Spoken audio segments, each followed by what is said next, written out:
ಚನ್ನಗಿರಿ ಶಾಸಕ ಶಿವಗಂಗಾ ಬಸವರಾಜರವರು ಕನ್ನಡ ನಾಡು ಹಿತರಕ್ಷಣಾ ಸಮಿತಿ ಕಚೇರಿಗೆ ಭೇಟಿ ಕೊಟ್ಟು ನಾಡು ನುಡಿ ನೆಲ ಜಲ ಕನ್ನಡ ಒಳಿತಿಗಾಗಿ ಎಲ್ಲರೂ ಶ್ರಮಿಸೋಣ, ನಾವು ಕನ್ನಡ ನಾಡು ಹಿತರಕ್ಷಣಾ ಸಮಿತಿಗೆ ಸದಾ ಚಿರಋಣಿಯಾಗಿರುತ್ತೇನೆ ಅಂತ ತಿಳಿಸಿದರು. ಈ ಒಂದು ಸಮಿತಿಗೆ ಸೇರಬೇಕು, ಸೇವೆ ಮಾಡಬೇಕು ಹಾಗೂ ಕನ್ನಡ ಕಾಪಾಡಬೇಕು ಎನ್ನುವ ದೃಷ್ಟಿಯಿಂದ ಬಹಳಷ್ಟು ಜನರು ಬರುತ್ತಿದ್ದಾರೆ. ಹಾಗಾಗಿ ಅಧ್ಯಕ್ಷರು ಇವರಿಗೆ ಆದೇಶ ಪತ್ರ ನೀಡುವುದರ ಮುಖಾಂತರ ಸ್ವಾಗತ ಕೋರಿದರು. ಈ ಸಂದರ್ಭದಲ್ಲಿ ಅಧ್ಯಕ್ಷರಾದ ಕೆವಿ ಕೃಷ್ಣಮೂರ್ತಿ ಹಾಗೂ ತಾಲೂಕು ಅಧ್ಯಕ್ಷರಾದ ಅಣ್ಣಾಜಿರಾವ್, ಉಪಾಧ್ಯಕ್ಷರು ರಮೇಶ್ ಚಿಕ್ಕೋಳಿಕೆರೆ, ಪ್ರಧಾನ ಕಾರ್ಯದರ್ಶಿ ಯೋಗರಾಜ್ ಸಿವಿ ಬನ್ನಿಹಟ್ಟಿ, ಗೌರವಾಧ್ಯಕ್ಷರಾದ ಸರ್ದಾರ್, ನಗರ ಘಟಕದ ಅಧ್ಯಕ್ಷರು ನಾಯಕ ನಟರಾಜ್, ಮಹಿಳಾ ನಗರ ಘಟಕದ ಅಧ್ಯಕ್ಷೆಯಾದ ಶಶಿಕಲಾ, ಅಲ್ಪಸಂಖ್ಯಾತ ಘಟಕದ ಅಧ್ಯಕ್ಷರು ವಿನಾಯಕ್ ಮತ್ತು ಸಚಿನ್, ಪುನೀತ್, ಸುರೇಶ್, ಮೋಹನ್, ಶಿವು, ಶ್ರೀನಿವಾಸ್, ರುದ್ರೇಶ್ ಹಾಗೂ ಸಮಿತಿಯ ಎಲ್ಲಾ ಪದಾಧಿಕಾರಿಗಳು ಉಪಸ್ಥಿತರಿದ್ದರು.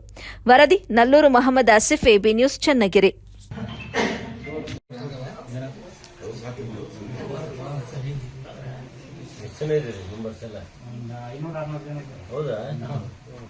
ರಕ್ಷಣಾ ಸಮಿತಿಯ ಈ ವೇದಿಕೆಗೆ ಆಗಮಿಸಿದ್ದಾರೆ. ಹಾಗೆ ನಮ್ಮ ಈ ಚನ್ನಗಿರಿ ತಾಲೂಕು ಮಟ್ಟದ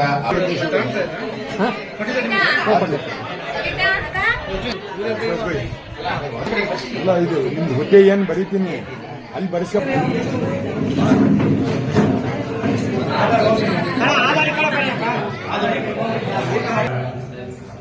ರಾಜ್ಯಾಧ್ಯಕ್ಷರು ಆತ್ಮೀಯರಾದಂತಹ ಕೃಷ್ಣಮೂರ್ತಿಯವರೇ ಹಾಗೂ ಈ ಒಂದು ವೇದಿಕೆ ಮೇಲೆ ಆಸೀನರಾಗಿರುವ ಸಮಸ್ತ ಬಂಧುಗಳು ಹಾಗೂ ಈ ಒಂದು ಕಾರ್ಯಕ್ರಮದ ಮುಂಭಾಗ ಆಸೀನರಾಗಿರುವ ಸಮಸ್ತ ಬಂಧುಗಳೇ, ಅಣ್ಣ ತಮ್ಮಂದಿರೇ, ಅಕ್ಕ ತಂಗಿರೇ, ತಾಯಿಯರೇ, ಸ್ವಲ್ಪ ಕಾರ್ಯಕ್ರಮ ಒತ್ತಡದಿಂದ ತಡವಾಗಿ ಬಂದಿದ್ದೀನಿ, ದಯಮಾಡಿ ಕ್ಷಮೆ ಇರಲಿ ಅಂತ ಹೇಳ್ತಾ, ನಮಗೆ ಗೊತ್ತಿದೆ ನಾನು ಗೆದ್ದಾಗಿಂದ ಇಲ್ಲಿವರೆಗೂ ಅದೇ ಜನ ಅದೇ ಕ್ರೌಡು ಬಹಳಷ್ಟಿರೋದ್ರಿಂದ ಸ್ವಲ್ಪ ಕಾರ್ಯಕ್ರಮದಲ್ಲಿ ಸರಿಯಾದ ಸಮಯಕ್ಕೆ ಬರೋಕ್ಕಾಗ್ತಾ ಇಲ್ಲ.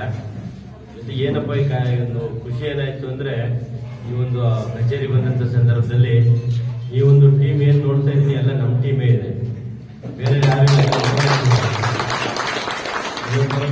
ಕೃಷ್ಣಣ್ಣ ಬಹಳ ನನ್ನ ಮೇಲೆ ಅಭಿಮಾನ ಪ್ರೀತಿ, ಬಹಳಷ್ಟು ವೇದಿಕೆ ಕಾರ್ಯಕ್ರಮದಲ್ಲಿ ವೇದಿಕೆ ಹಂಚ್ಕೊಂಡಿದೀವಿ. ಅವ್ರು 3-4 ಸರಿ ಭೇಟಿ ಮಾಡೋಣ, ಬರ್ಬೇಕು ಸರ್, ನಾವು ನೀವರು ಬರ್ತೀನಿ ಅಂತ ಕರೆದ್ರು, ಅವಕಾಶ ಆಗಿರಲ್ಲ. ಮೊನ್ನೆ ಕರೆ ಮಾಡಿದ್ರು, ಅಲ್ಲೇ ಒಂದು ದಾವಣಗೆರೆಗೆ ಹೋಗ್ತಾ ಇದ್ದೆ. ನೀವು ಯಾವಾಗ ಹೇಳ್ರಿ, ಯಾವಾಗ ಬರ್ತೀರಿ, ನೀವು ಯಾವಾಗ ಹೇಳ್ತೀರ ಅವಾಗ ಬರ್ತೀವಿ, ಯಾವಾಗ ಕರೀರಿ ಇದೆ. ಇವತ್ತು ಬರಕ್ಕೆ ಕೇಳಿದ್ರೆ 2 ಗಂಟೆಗೆ.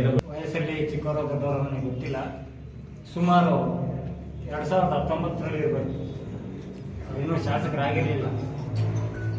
ಇದೇ ಒಂದು ಕಾಲೇಜ್ ಫೀಲ್ಡಲ್ಲಿ ಮೊದಲನೇ ಬಾರಿ ಕನ್ನಡ ರಾಜ್ಯೋತ್ಸವ ಮಾಡಿದ್ವಿ. ಆ ಕನ್ನಡ ರಾಜ್ಯೋತ್ಸವಕ್ಕೆ ಮೊದಲನೇ ಸಾರಿ ಭೇಟಿ ಮಾಡಿದ್ವಿ ನಾವು. ಅದಾದ್ಮೇಲೆ ಅವತ್ತಿಂದ ಇವತ್ತಿನವರೆಗೂ ಇಲ್ಲ, ಚುನಾವಣೆಯಲ್ಲಿ ಯಾರ್ಯಾರು ಸ್ಪರ್ಧಿಸ್ತಾ ಇದ್ದಾರೆ ಅಂದಾಗ ಇಂಥವ್ರು ಅಂತ ಹೇಳಿದ್ರು, ಬಂದು ನಮ್ಮ ಕರ್ತವ್ಯ ನಾವು ಮಾಡಿ ಹೋದ್ವಿ. ಇವತ್ತಿನ ದಿವಸ ಅದೃಷ್ಟ ಅಂತಕ್ಕಂಥದ್ದು ಯಾರೊಬ್ಬರಿಗೆ ಯಾವ ರೂಪದಲ್ಲಿ ಹೇಗೆ ಒಲಿತದೆ ಅಂತ ಯಾರಿಗೂ ಹೇಳಲಿಕ್ಕೆ ಸಾಧ್ಯನೇ ಇಲ್ಲ. ಈ ಚನ್ನಗಿರಿ ನಾವು ಅಂದುಕೊಂಡಷ್ಟು ಸುಲಭದ ರಾಜಕಾರಣದ ಕ್ಷೇತ್ರವಲ್ಲ ಇದು. ನಮ್ಮ ನಿರೀಕ್ಷೆಯನ್ನ ಮೀರಿ ಜನ ಉಲ್ಟಾ ಮಾಡ್ತಾ ಇರ್ತಾರೆ. ಒಂದು ಸರಿ ಗೆಲ್ಲಿಸೋಂಥವ್ರನ್ನ ಇನ್ನೊಂದು ಸರಿ ಗೆಲ್ಸಲ್ಲ. ಇನ್ನೊಂದು ವಿಶೇಷತೆ ಏನು ಅಂತಂದ್ರೆ, ಶಾಸಕರ ಗಮನಕ್ಕೆ ನನಗೆ ಗೊತ್ತಿರೋಂಥದ್ದನ್ನ ಹೇಳ್ತೀನಿ. ಇಲ್ಲಿ ಯಾರು ಶಾಸಕರಾಗಿ ಆಯ್ಕೆ ಆಗ್ತಾರೆ, ಯಾವ ಪಕ್ಷದಿಂದ ಆಯ್ಕೆ ಆಗ್ತಾರೆ, ಸರ್ಕಾರ ಅದೇ ಪಕ್ಷ